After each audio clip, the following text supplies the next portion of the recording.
The Academic Staff Union of Universities, ASUU, has threatened to go on strike if the government fails to release the 150 billion naira meant for the revitalization of Nigerian universities. The union's president, Piwuna, made the demand during a news conference in Abuja, citing an earlier agreement reached with the government. Well, the union wants the government to conclude the renegotiation process and sign the agreement. ASUU also demands the payment of 3.5 months' salaries owed to its members due to the 2022 strike. The union also wants the government to release the backlog of promotion arrears and pay withheld salaries of sabbatical and part-time lecturers.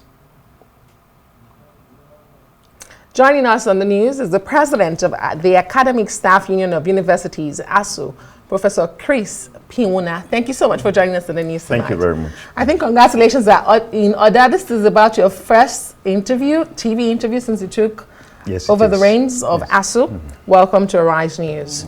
But I must ask you, I mean, you're barely a month on the saddle, and we're already hearing of threatened industrial action based on this 2009 agreement that refuses to go anywhere.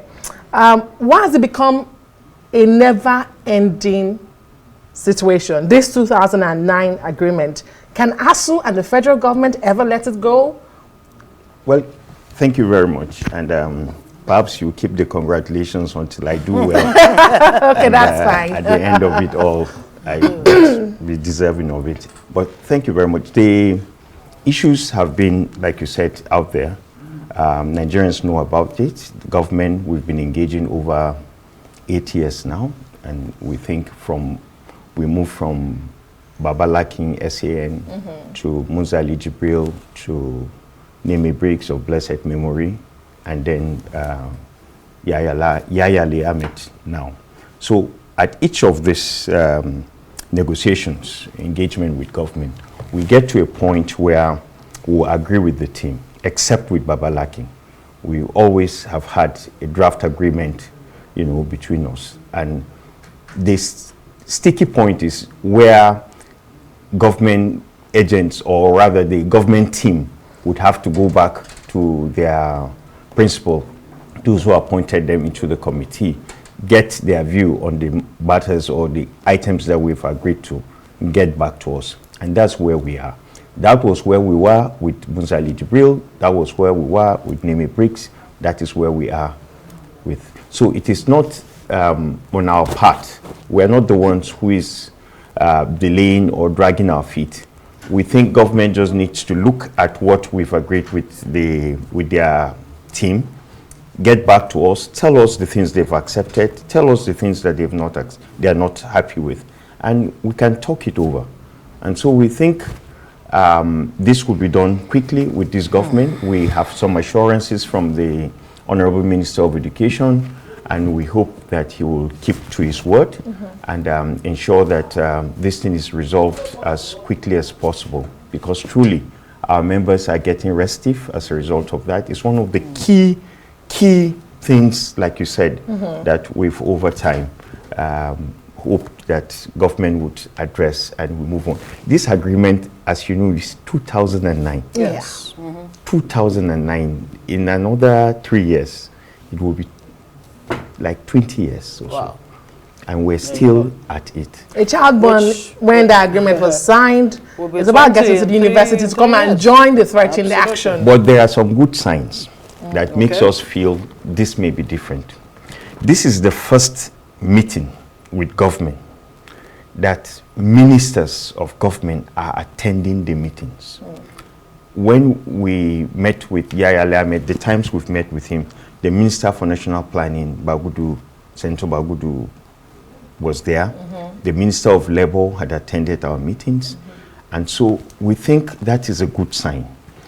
But the committee has brought in people they think are stakeholders, the budget, because it involves a lot of money. Yes. So the budget ministry is there, and to his credit, the minister has attended about 2 or 3 of the meetings. And we think this would be different, and we're quite hopeful that they won't waste more time and we'll get it done. How soon are you expecting government to realize some of these demands of yours? Which ones really are the low-hanging fruit? You can look at our engagement with government as to, I don't like use these low-hanging fruits. We've said it so many times that people have been unable to plug it. So we don't know whether we should keep calling them low-hanging.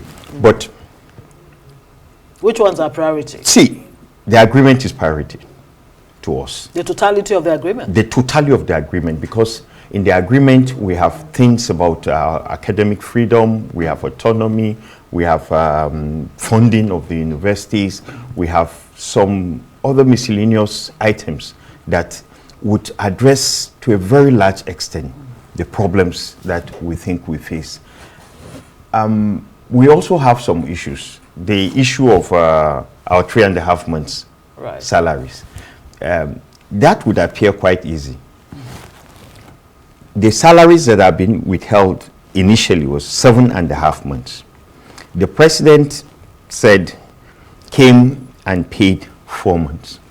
But the point that we've been making to government is that there is no aspect of our jobs for the 7.5 months that is still outstanding.